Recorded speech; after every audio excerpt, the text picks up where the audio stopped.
안녕하세요. 우리 채널 오시기를 환영합니다.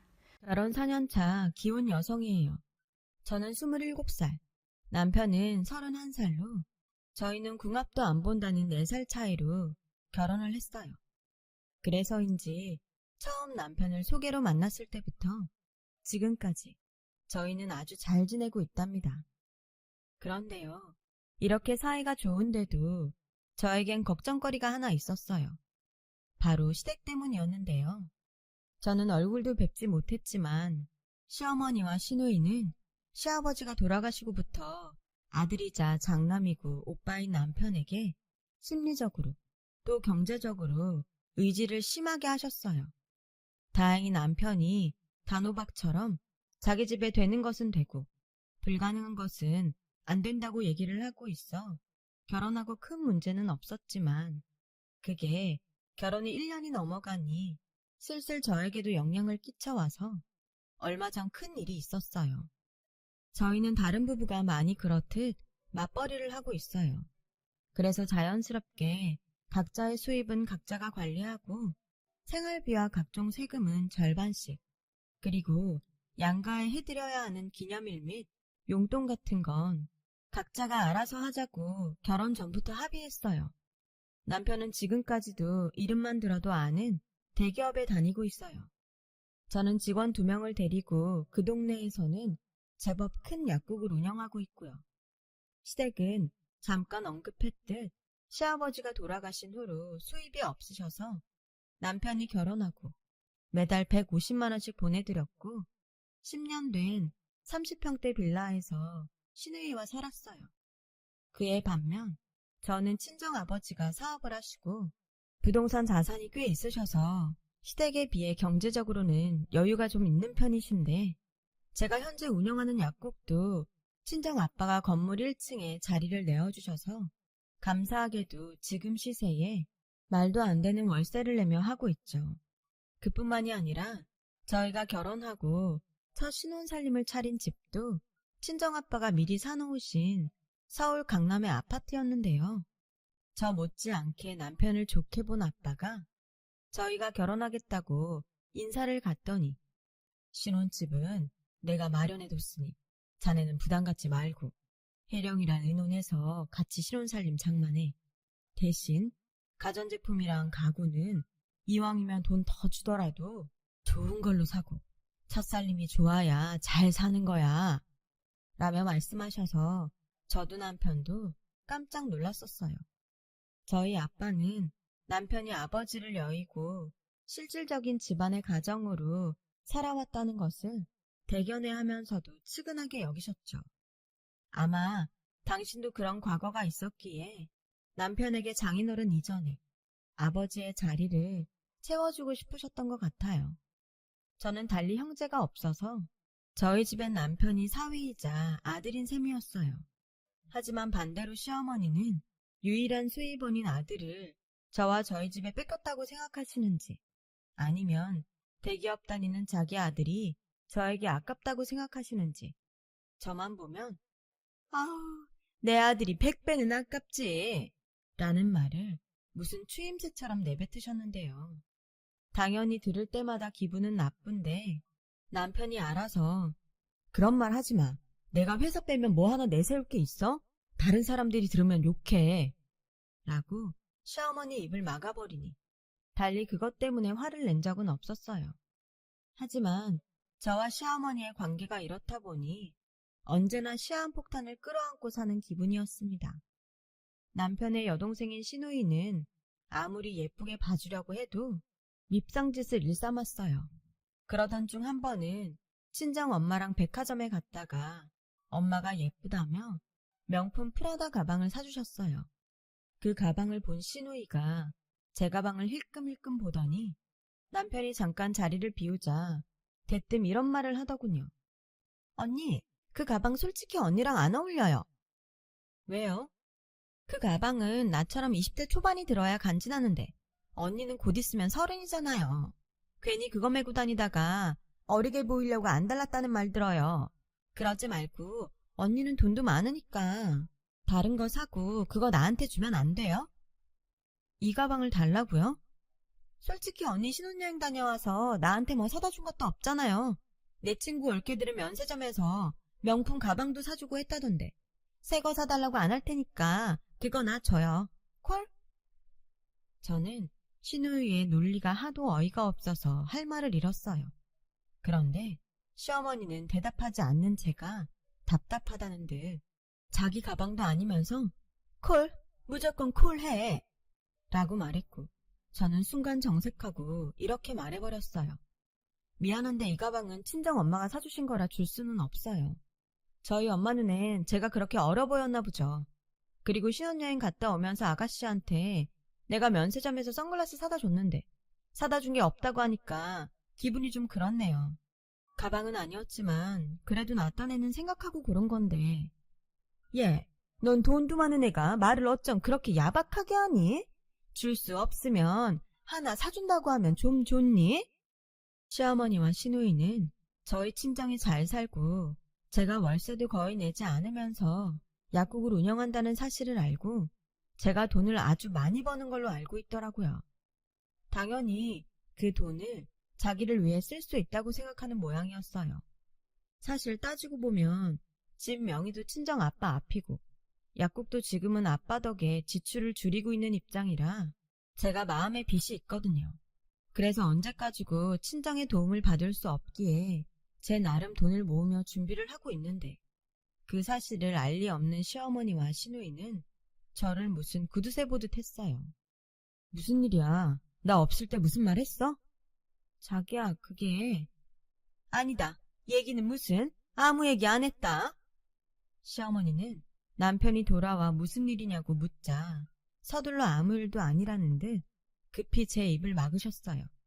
이쯤이면 대충 시댁과 저희 부부의 사이를 짐작하실 수 있으실 텐데요. 이렇듯 시어머니와 시누이는 남편 눈을 피해 어떻게든 저에게 돈이면 돈, 물건이면 물건을 얻어가려고 하셨어요. 그래서 저는 시어머니와 시누이 전화가 무섭고 남편한테 말하지 말고 라는 말이 먼저 나오면 자연스럽게 긴장이 되었어요. 그렇다고 남편에게 시시콜콜 시댁의 얘기를 하는 것도 좀 그랬는데 그런 데는 나름의 이유가 있었어요. 저희 남편은 결혼 전부터 아무리 가족이라고는 하지만 자기 어머니도 자기 동생도 버겁다고 했어요. 자립할 생각도 없고 어떻게든 자기한테 의지해서 원하는 것을 손에 넣으려고 하는 어머니와 동생이 싫었다고요. 그렇다고 자기한테 뭘 해주거나 고맙다, 수고했다 이런 소리도 하지 않으면서 그렇게 싫다는데도 데리고 다니면서 돈 계산을 하게 했다고 해요. 그래서 저와 만난다고 했을 때도 시댁에선 달가워하지 않았고 결혼까지 한다고 하니 마치 자신들이 편하게 쓰던 지갑을 잃어버린 듯 그렇게 아들을 장가 보내기 싫어했다는 소리를 나중에서야 남편을 통해 듣게 되었죠. 솔직히 가족이니까 지금까지 참았지 남이면 절대 엮이기 싫어. 그래서 내가 자기한테 늘 창피하고 미안해. 혹시라도 우리 엄마나 석주가 이상한 소리 하면 나한테 바로바로 말해. 내가 자기 신경 쓰이지 않게 알아서 할게. 남편이 미리부터 이런 소리를 하는데 제가 가운데서 시어머니나 시누이의 이야기를 전달하는 게 오죽 조심스럽겠어요. 괜히 저로 하여금 분란이 생기지 않을까 저도 남편이 마음 쓰는 게 싫어서 말을 하지 않게 되더라고요. 하지만 아무것도 모르는 시어머니는 저희가 결혼할 때 뭐 하나 해주신 것도 없으시면서 저에게 그렇게 예단을 요구하셨어요. 예, 이거 네가 뭘 사면 좋을지 모를 것 같아서 내가 적어봤다. 어머니, 기석 씨한테 못 들으셨어요? 신혼집을 저희 아빠가 해주셔서 예단은 따로 안 하기로 했는데. 들었다. 근데 그게 말이 되니? 보는 눈들도 많은데 어떻게 예단을 안 할 생각을 하니? 너도 참 염치가 없다. 그래도 내 아들이 우리나라에서 손에 꼽히는 대기업에 다니잖아. 잔말 말고 거기 적힌 건 준비해라. 저는 황당했지만 이왕 적어 오셨다고 하니 주신 리스트를 봤어요. 그런데요, 리스트를 보니 정말 기가 막히는 거 있죠. 당신 쓰실 살림살이와 신우의 명품 가방, 명품 옷까지 적혀 있는데 이게 왜 예단 리스트인지 모르겠더라고요. 그래서 저는 대충 대답을 얼버무리고 그 리스트를 고스란히 남편에게 줬어요. 아무래도 그건 남편이 해결해야 할 부분 같았거든요. 그리고 남편이 그 리스트를 보자마자 어이가 없다면서 득달같이 시어머니에게 전화해서 말도 안 되는 이런 거 내밀지 말라고 큰 소리를 쳤고, 그 일을 시작으로 시어머니는 저를 남편 뒤에 숨어 자기를 골탕 먹이는 괘씸한 며느리라고 생각하셨어요. 그래서 웬만해서는 남편에게 시댁에 대한 이야기는 전달하지 않으려고 하는데, 얼마 전 도저히 말을 하지 않고서는 감당하지 못할 일이 생기고 말았어요. 그날은 연락도 없이 무작정 시어머니와 시누이가 제가 있는 약국에 무슨 빚받으러 온 빚쟁이들처럼 들이닥친 날이었고, 여지없이 남편한테는 말하지 말고 따로 이야기를 하자고 하시는데 느낌이 다른 날과 다르게 더 싸하더라고요. 예, 석주가 요즘 연애를 하는데 어쩌면 결혼 얘기도 나올지 모른다고 하더라. 니네가 석주 얘 혼수랑 예단해줄 거 아니면 이번 참에 합가를 하면 어떨까 하는데. 합가요? 저는 전혀 생각도 못한 말씀이라. 언니, 오빠는 장남이에요. 어떻게 생각을 안 했어요. 지금은 몰라도 저 시집가면 엄마는 혼자 계실 텐데. 그럼 장남인 오빠네가 엄마 모셔야 하는 거 당연하지 않아요? 진짜 어이없다. 아무래도 이건 저 혼자 결정할 일이 아닌 것 같아요. 게다가 그 집 저희 아빠가 해주신 건데 친정에도 얘기를 해야 할 것 같고요. 예, 듣자 하니까 너 그 집 니네 아빠가 해줬다고 아주 유세를 떠는구나. 잘난 내 아들 데려갔으면 그 정도는 해야지. 뭐? 친정에 얘기를 해?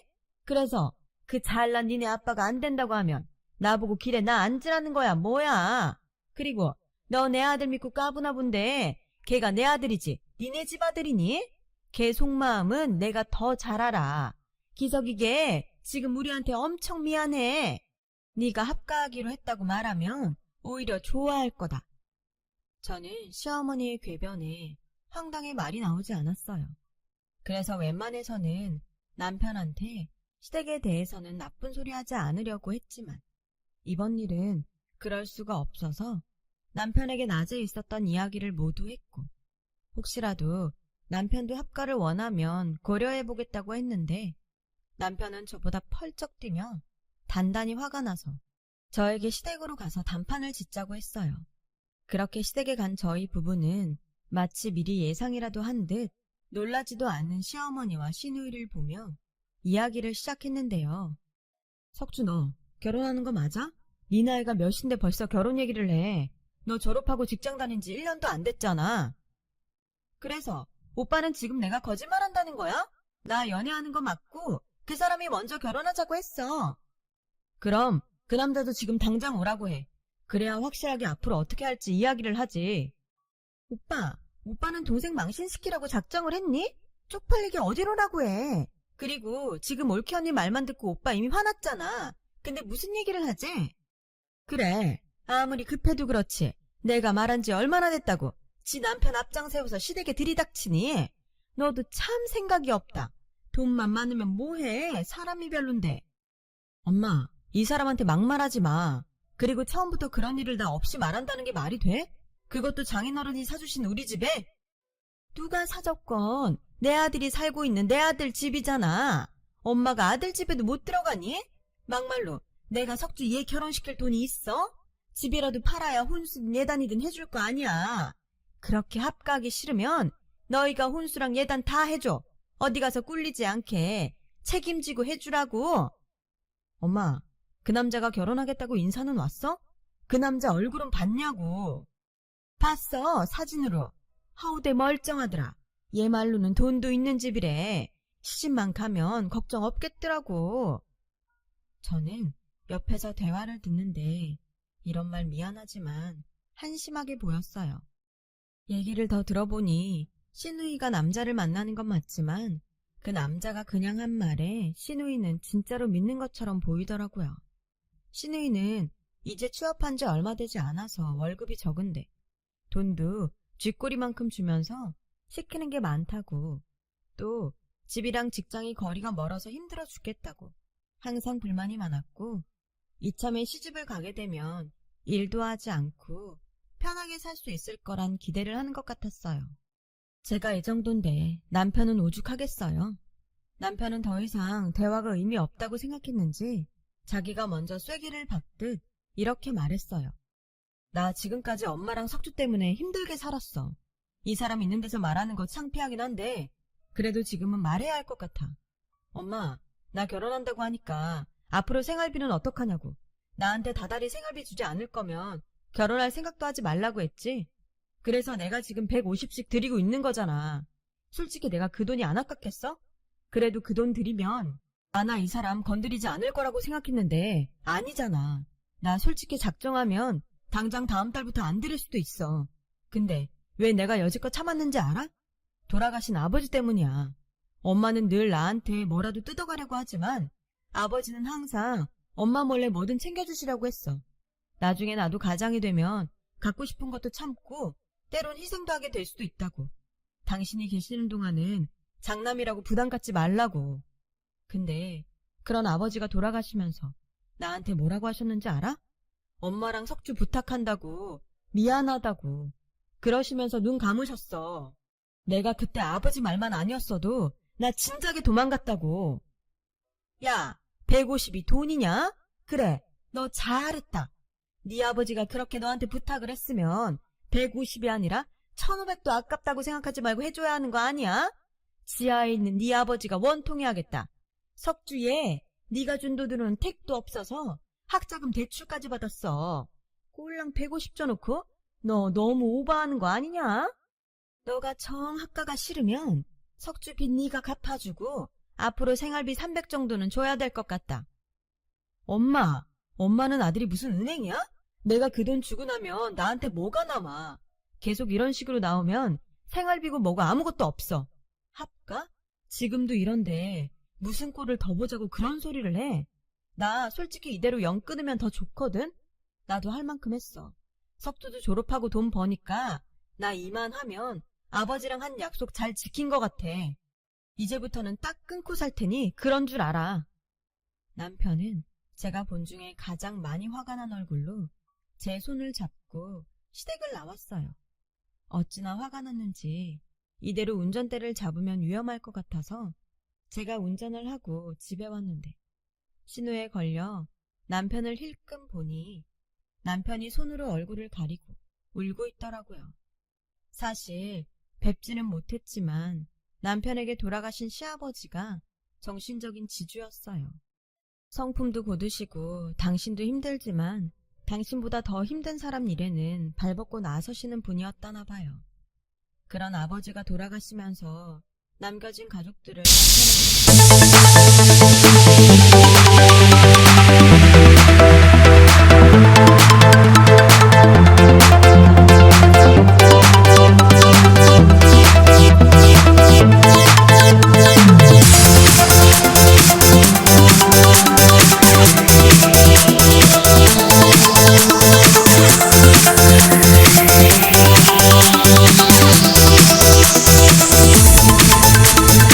Remix. Turn up the bass.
상의하고 무슨 수를 내든가 해야지.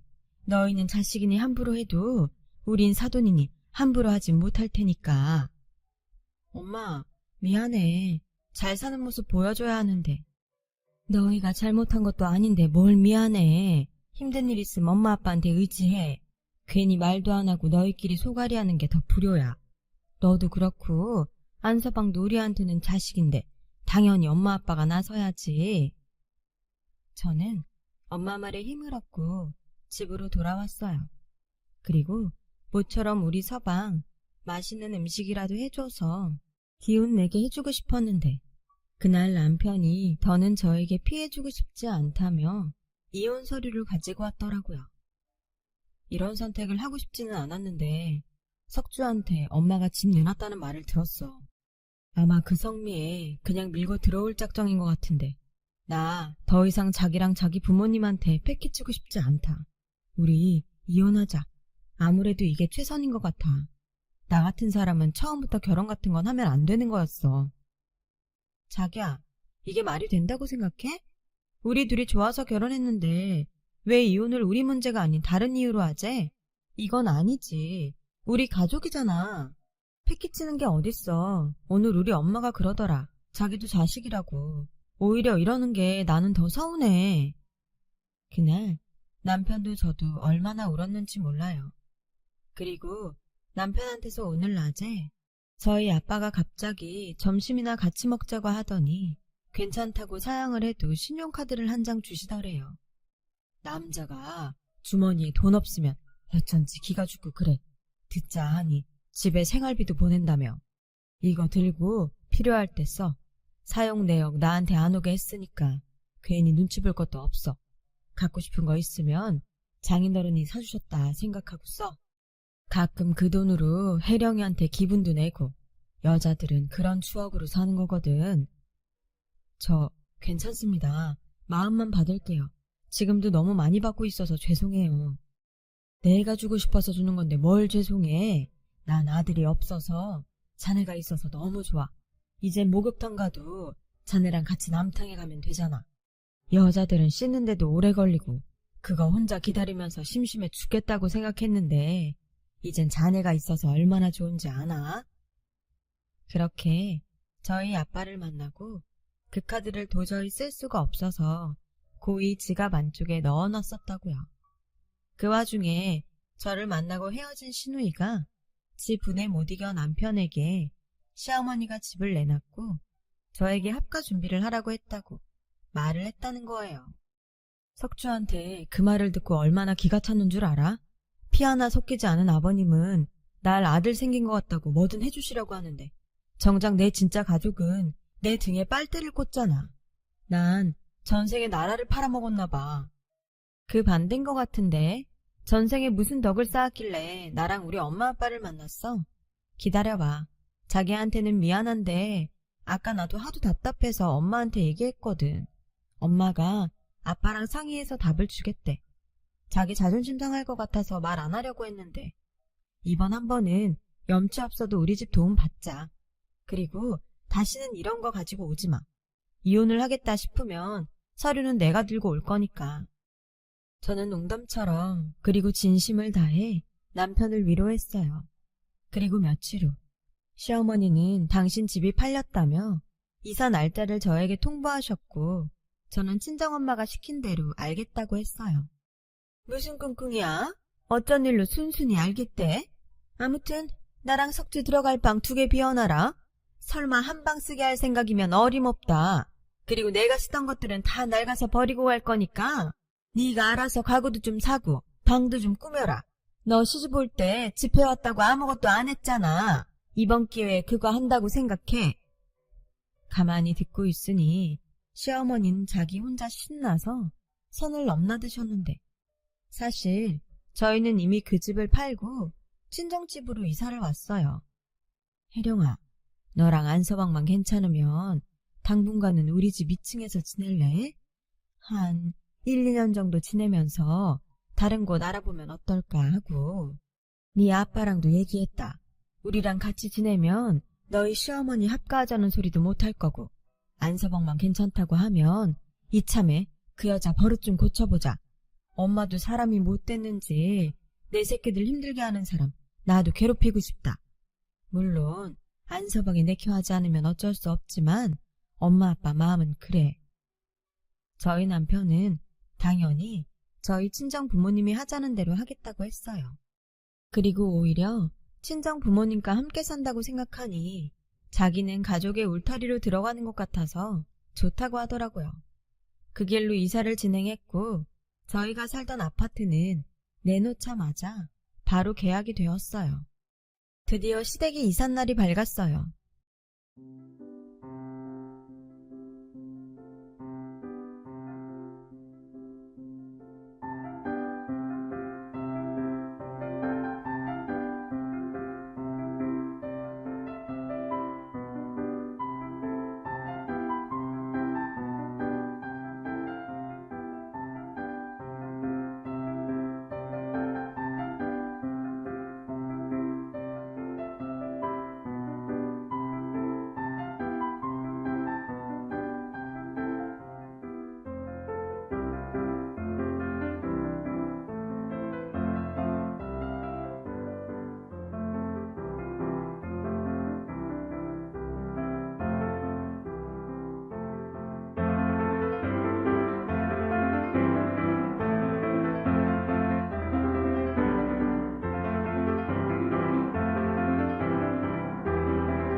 안녕하세요. 우리 채널 오시기를 환영합니다. 버리는 것이 많고 챙겨올 것이 별로 없었던 시어머니와 시누이는 용달차 한 대로 아침 대바람부터 저희가 살던 아파트로 오셨고 이미 그곳에 이사와 사는 사람들에게 그런 사람 여기 안 산다며 문전박대를 당했다나 봐요. 야, 너 우리 엿먹이려고 일부러 그랬지? 너네 어디로 이사 갔어? 당장 주소 불러. 이게 아주 사람을 우습게 알아? 어머니, 저희 친정에 들어와서 살아요. 친정 부모님이랑 합가했어요. 미리 말씀드리지 못해서 죄송해요. 워낙 급하게 진행된 일이라서요. 그 집이 저희 아빠 집이잖아요.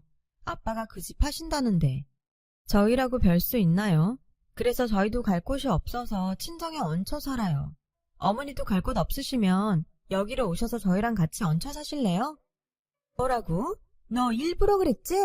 됐고, 우리 어디든 들어가야 하니까 있는 돈 다 보내. 당장 들어갈 집이라도 있어야 할 거 아니야. 엄마, 우리 돈 없어. 그리고 앞으로 장인어른한테 월세도 내야 해서 엄마한테 드리던 돈도 100으로 줄여야 할 것 같아. 석주도 돈 버니까 괜찮지? 그리고 1년 뒤엔 그 돈도 안 보낼 거야.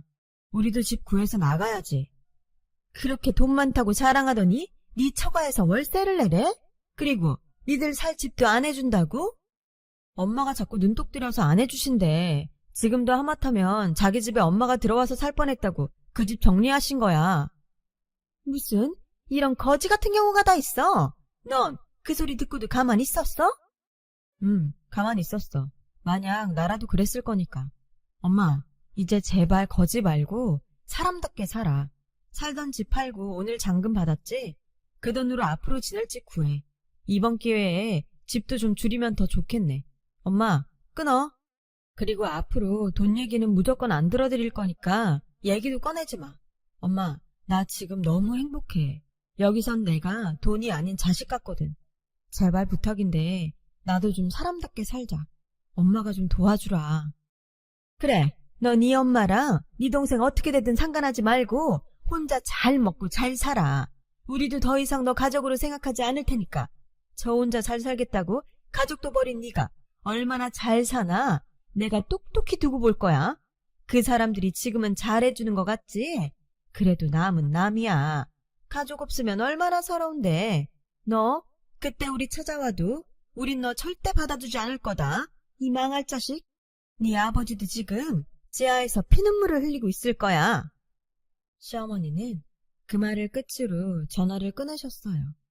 그리고 지금까지도 아무런 연락이 없으셔서 이 글을 쓰고 있는 지금도 저희 부부는 시어머니와 시누이가 어디에서 어떻게 살고 있는지 모르고 있어요.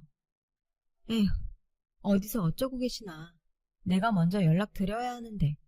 하다가도 그날 남편이 했던 자기도 사람답게 살자라는 말이 가슴에 콕 박혀서 내 남편이 행복하게 살 수 있으면 뭐든 상관없다는 생각에 그러지 않고 있어요.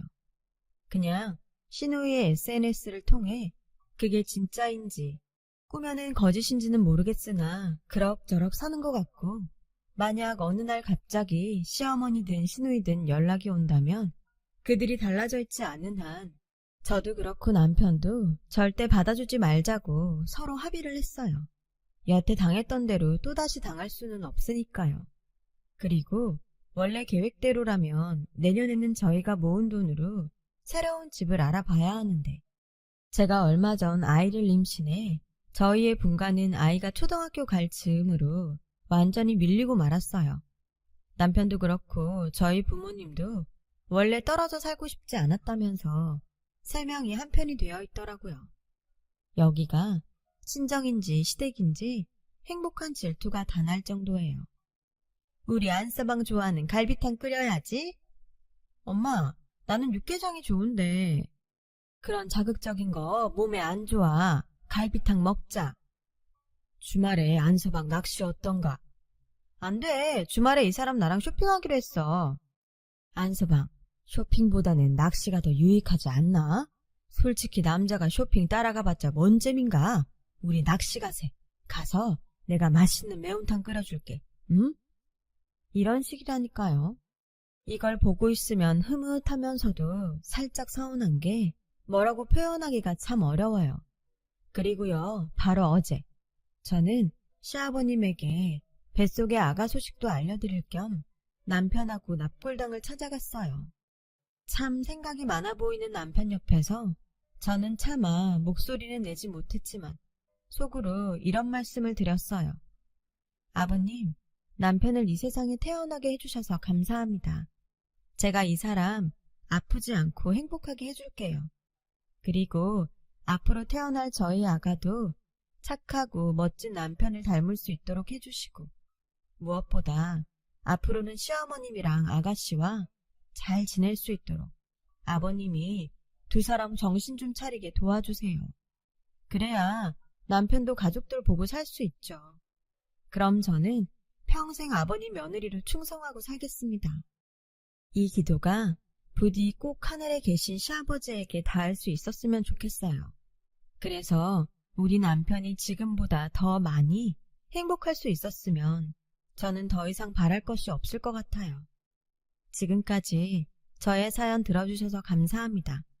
지금의 이 마음을 잊지 않도록 평생 노력하며 살게요. 여러분들에게도 좋은 일만 가득하길 기도하겠습니다. 여러분, 사연 댓글에 응원과 현명한 조언 부탁드려요. 좋아요와 구독은 저에게 큰 힘이 됩니다. 오늘도 좋은 일 가득하세요.